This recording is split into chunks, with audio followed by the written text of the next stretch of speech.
पाकिस्तान सध्या बिथरलाय. पाकिस्तानातले दहशतवादी जे आहेत भारत विरोधी कारवायात मधले ते सुद्धा सध्या बिथरलेत. या सर्वांना घाम फोडलाय भारताच्या हमजा अलींनी, जे पाकिस्तानात आहेत. आपण धुरंधर पाहिलाच आहे. धुरंधरमध्ये जसा एक हमजा अली पाकिस्तानात जातो, अंडरकव्हर ऑपरेशन करतो आणि एक जे त्याला मिशन दिलेलं आहे ते पूर्ण करतो. पण पाकिस्तानात अशी किती मिशन होत आहेत हे जर आपण पाहिलं तर कालचीच म्हणजे 21 तारखेचीच गोष्ट जी आहे, 21 मे 2026, इथं हमजा बुरहान नावाचा एक आतंकवादी आहे, त्याला पाकिस्तानातच अज्ञात हल्लेखोरांनी गोळ्या झाडल्या आणि त्याचा खून केला, त्याची हत्या केली. आता हे एक प्रकरण आहे, पण मात्र हे सर्व सांगण्यामागचं कारण म्हणजे ही पाकिस्तानातली पहिली नाही, हे टार्गेट किलिंग याला आपण ज्याला म्हणू शकतो, हे जवळपास एक 15-16वं टार्गेट किलिंग हे पाकिस्तानात झालेलं आहे. आणि सांगण्यामागचं कारण काय, हे टार्गेट किलिंग म्हणण्यामागचं कारण काय आहे, की जे हल्लेखोर येतात गाडीवर दुचाकीवर बसून, ते कुठंही कधीही सापडलेले नाही आहेत आजपर्यंत.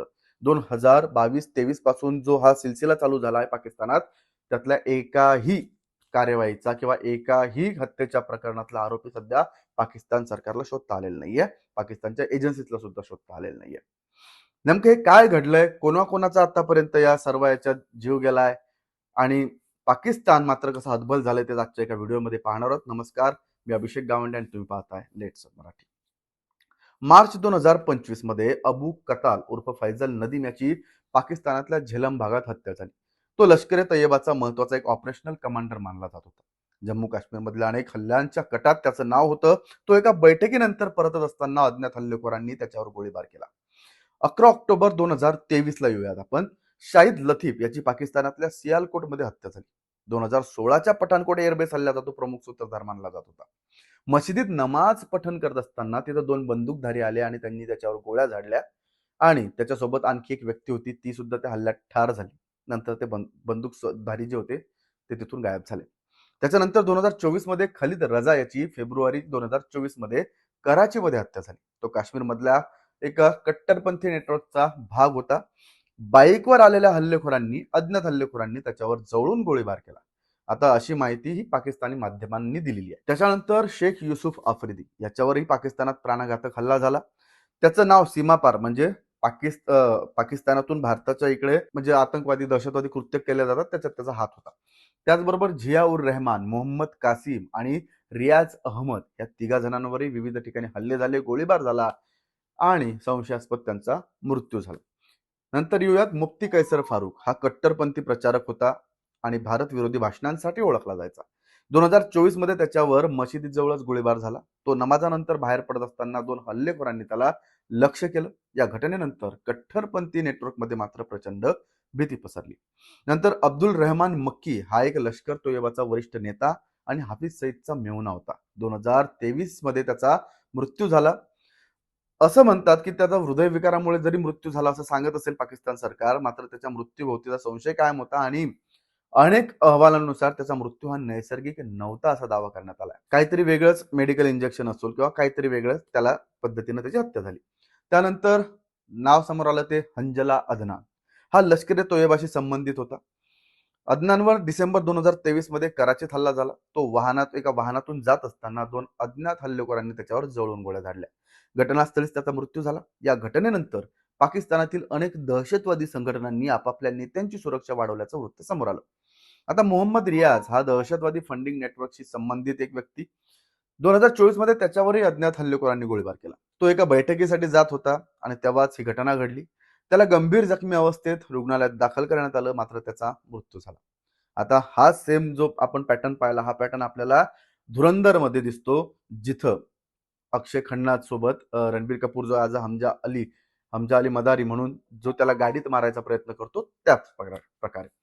नंतर 2024 मध्ये पण अशाच काही घटना घडल्या. त्याच्यानंतर हाफिज सईद हे सर्वात मोठं नाव आहे. याच्याशी संबंधित नेटवर्क मधील काही व्यक्तींवर 2024 मध्ये हल्ले झाले. लाहोरमध्ये त्याच्या जवळच्या लोकांवर गोळीबार झाला, त्याच्यात त्यांचा मृत्यू झाला. नंतर मात्र त्याच्यातून हाफिज सईद वाचला आणि त्याची सुरक्षा मात्र तेव्हा प्रचंड वाढवण्यात आली. भारतानं मात्र या घटनांशी आपला कोणताही संबंध नाही असं म्हटलेलं आहे आणि आंतरराष्ट्रीय गोष्टींशी असंच म्हणत असतात. मात्र 1, 2, 3 नाही, एवढ्या हत्या हा योगायोग नसू शकतो, हेही तितकं समजून घेतलं पाहिजे. नंतर येऊया जिया मुस्तफा. हा पाकिस्तानातल्या दहशतवादी कारवायांमध्ये सहभागी होता भारत विरोधातल्या. त्याचबरोबर अनेक तपास यंत्रणा भारतात त्याचा शोध घेत होत्या. नंतर अबू कसीम काश्मीरी हा सीमावर्ती नेटवर्क म्हणजे पीओके मध्ये असेल किंवा भारत व्यक्त काश्मीर मधला घुसखोर आहेत, हल्लेखोर आहेत, त्यांना प्रशिक्षण देण्याचं काम करत होता. त्याच्यावरही हल्ला झाला. नंतर सज्जाद गुल हा भारत विरोधी गटांमध्ये चर्चेत असलेलं मोठं नाव, सुरक्षा कारणास्तव तो सतत ठिकाणं बदलत होता. मात्र नंतर त्याचाही मृत्यू झाला संशयास्पद. याच यादीत आणखी एक महत्वाचं नाव म्हणजे हमजा बुरहान, जे आपण सुरुवातीला मी सांगितलं ज्याची कालच हत्या झाली. हा हमजा बुरहान 2019च्या पुलवामा हल्ल्यातला सर्वात मुख्य आरोपी होता. हमजा बुरहान हा कट्टरपंथीय नेटवर्क म्हणजे इस्लामिक नेटवर्कशी संबंधित होता. 2024 मध्ये पाकिस्तानमध्ये त्याच्यावर हल्ला झाला होता, मात्र तो वाचला. नंतर त्याच्यावर आता काल अज्ञात व्यक्तींनी गोळीबार केला आणि त्यात मृत्यू झाला. या सर्व घटनांमुळे पाकिस्तानात आता एक वेगळीच परिस्थिती निर्माण झाली. दहशतवादी नेटवर्कशी संबंधित अनेक लोक आता सतत भीतीच्या छायेखाली राहत आहेत. सांगितलं जातंय की ते आता आपले ठिकाणं सतत बदलत आहेत. त्याचबरोबर त्यांनी आपली सुरक्षा वाढवली आहे. त्याचबरोबर पाकिस्तानच्या ISI सह ज्या गुप्तचर यंत्रणांशी संबंधित किंवा तपास यंत्रणा असतील त्यांच्यावर सुद्धा आता ह्या दहशतवाद्यांचा एक दबाव आला आहे की नेमकं हे काय होतं याचा छडा लावला पाहिजे. कारण आतापर्यंत झालेल्या एकाही हल्ल्याचा कोणी तिथं हल्लेखोर असेल तो सापडला गेलेला नाहीये. कोणत्याही सीसीटीव्ही मध्ये हल्लेखोर कधी दिसलेले नाहीयेत. म्हणजे ते तसे प्रशिक्षित आहेत. ना जाताना ना येताना ना हल्ला करताना गोळ्या झाडताना त्यांचा चेहरा कधी कोणी पाहिलेला नाहीये. पाकिस्तानात हे सर्व घडत असताना तिथलं सरकार आणि दहशतवादी मात्र यांची तारांबळ उडाली. त्यामुळे आता धुरंधर जरी चित्रपट रूपात आपल्या समोर आला असेल तरी खरा धुरंधर मात्र पाकिस्तानच्या हद्दीमध्ये, पाकिस्तानच्या जमिनीवर भारताचे जे आपण म्हणतो शूरवीर जे आहेत ते पार पडतात. तुम्हाला या सर्व घटनाक्रमाबद्दल काय वाटतं? खरंच हे भारतानं राबवलेलं टार्गेट किलिंग आहे पाकिस्तानात, जिथं भारत विरोधी कारवाया करणाऱ्या भारतातल्या लोकांना त्रास होणाऱ्या लोकांचं पाणीपत करण्यासाठी भारतानं मोहीम आखली आहे का? तुम्हाला जर काही वाटत असेल तर आम्हाला कमेंट करून नक्की सांगा. पाहत राहा लेट्स मराठी.